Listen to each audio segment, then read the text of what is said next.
अब शानदान साहब, खुफिया राय शुमारी के तहत ये सेनेट इलेक्शंस होने जा रहे हैं। हुकूमत ये चाहती थी कि ओपन बैलेटिंग के तहत हों, तो वो हुकूमत का मकसद आज की इस राय के बाद तो ख़त्म हो गया। एक तरह से कहा जाए कि आपको नाकामी का सामना करना पड़ा है अदालत में।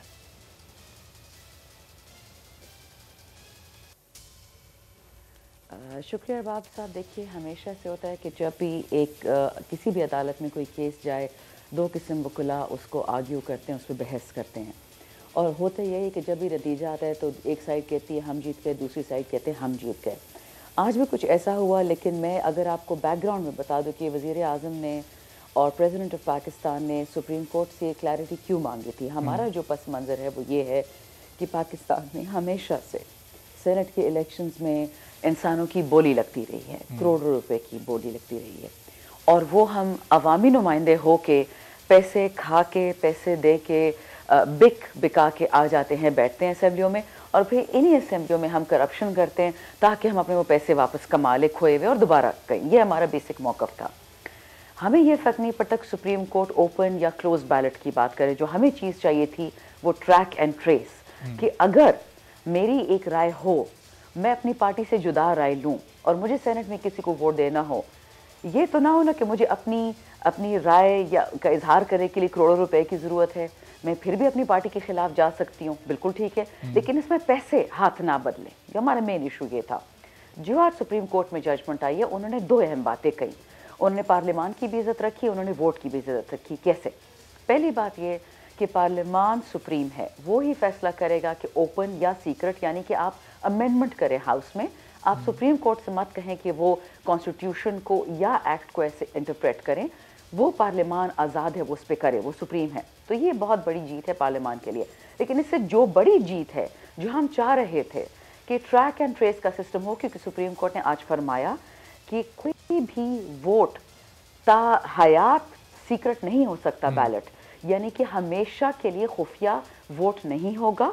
अगर हुकूमत वक्त को शक हो कि पैसे बटे हैं, लोग बिके हैं, तो फिर वो वोट ट्रैक एंड ट्रेस के सिस्टम के जरिए खुलेगा। और हिदायत दी गई हैं clear, election commission of Pakistan के आइन में लिखा हुआ है कि इलेक्शन कमीशन ऑफ पाकिस्तान की रिस्पॉन्सिबिलिटी है, उनकी जिम्मेदारी है कि आप इस तरीके से वोटिंग इलेक्शन करवाएं कि उसमें धांधली का नाम भी ना हो।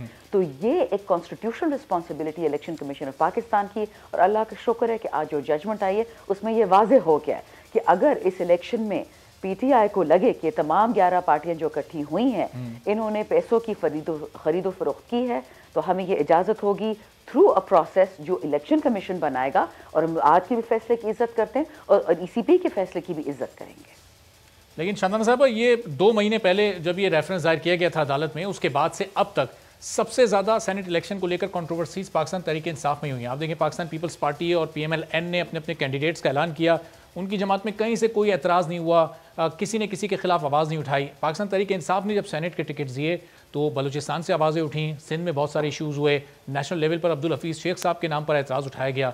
तो पाकिस्तान तहरीक इंसाफ, अपोजिशन हमेशा से ये कहती थी कि पाकिस्तान तहरीक इंसाफ ओपन बैलेटिंग इसलिए चाहती है कि अपने लोगों पर आपको ट्रस्ट नहीं है, और लोग तो खुले आम कह रहे हैं, आमिर लियाकत साहब कह रहे हैं और दूसरे कई लोग कह रहे हैं कि हम अब्दुल हफीज़ शेख साहब को वोट नहीं देंगे, अब्दुल कादिर साहब को टिकट देकर दूसरे कैंडिडेट को दिया गया। तो ये पाकिस्तान तहरीक इंसाफ के अंदर से बहुत ज़्यादा आवाज़ें आ रही थी, इस वजह से ओपन बैलेटिंग आप लोग चाहते थे।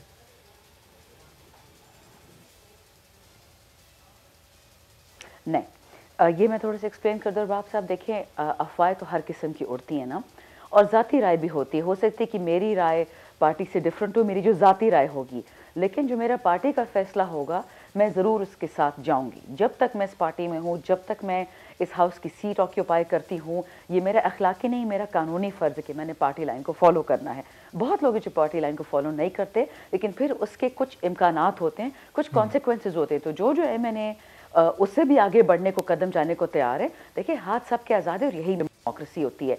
आप देख लें कि पीपल पार्टी वाहिद हुकूमत है कि हमारी हुकूमत में अपोजिशन लीडर्स या अपोजिशन के अराकीन ज़िमनी इलेक्शन भी जीतते हैं। आप पीपल्स पार्टी और नून लीग का दौर निकाल के देख ले, कब अपोजिशन उनके अदवार में जीती है? सिर्फ हमारे अदवार में, क्योंकि हम फ्री फेयर इलेक्शन में बिलीव करते हैं। ये इमरान खान का हमेशा से मंशूर रहा है।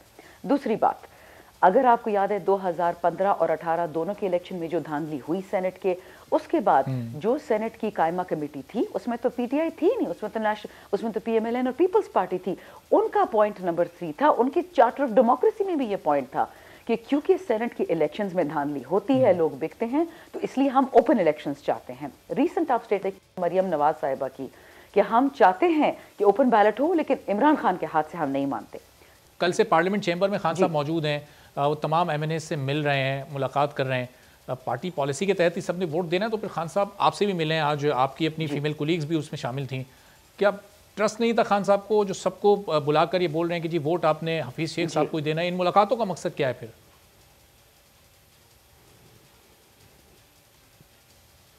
बिल्कुल भी नहीं जी।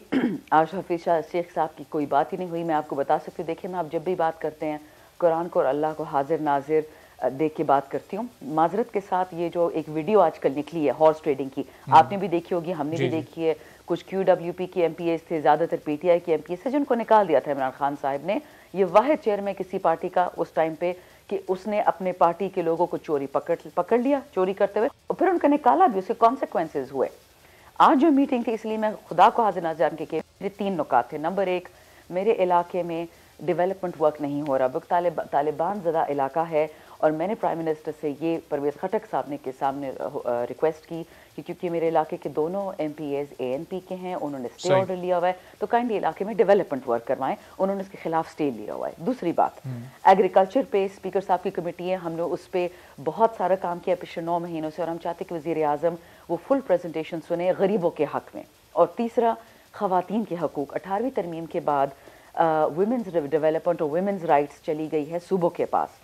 कुछ काम सानिया निश्तर बीबी कर रही होती हैं, कुछ डॉक्टर फहमीदा मिर्ज़ा कर रही हैं, कुछ डॉक्टर शिरीन मज़ारी कर रही हैं, कोई किसी मिनिस्ट्री में, और कोर्स कोई सर पैर उस काम का नहीं बनता। और कल रात खुद मैंने, आप डॉल्फिन पुलिस से भी पूछ लें, पंजाब के स्क्वाड से और 15 से मैंने एक अगवाशुदा बच्ची को रिहा करवाया जो गई थी, अगवा की थी, जो भी हो गया था। मैंने सारी रात पुलिस थानों के साथ लगाई। तो प्राइम मिनिस्टर से मैंने ये 3 बातें की कि सर, कुछ बातें हैं जो पार्लियामान में तो पता चलती हैं, एग्जीक्यूटिव को नहीं पता चलती हैं, तो काइंडली 18वीं तरमीम को मत रद्द करें। वो अच्छी तरमीम है, लेकिन उसमें जो मसाइल हमें दरपेश हैं, उसका कोई इंप्लीमेंटेशन प्लान नहीं है, काइंडली उस पर एक्ट करें। इसी तरह मेरी जो बाकी कॉलीग्स थी, उस्मा रियाज जदून, उन्होंने यंग पार्लियामेंटेरियंस फोरम से बात की, ज़िले हुमा साहिब जो अस्पताल है उसकी बात की, और नफीसा खटक साहिबा ने पुलिस और FIA रिफॉर्म की बात की, क्योंकि हमें वज़ीर आज़म के साथ बजट का टाइम मिला था या अभी टाइम मिला है। सब्सक्राइब करें और बेल दबाएं ताकि कोई खबर रह न जाए।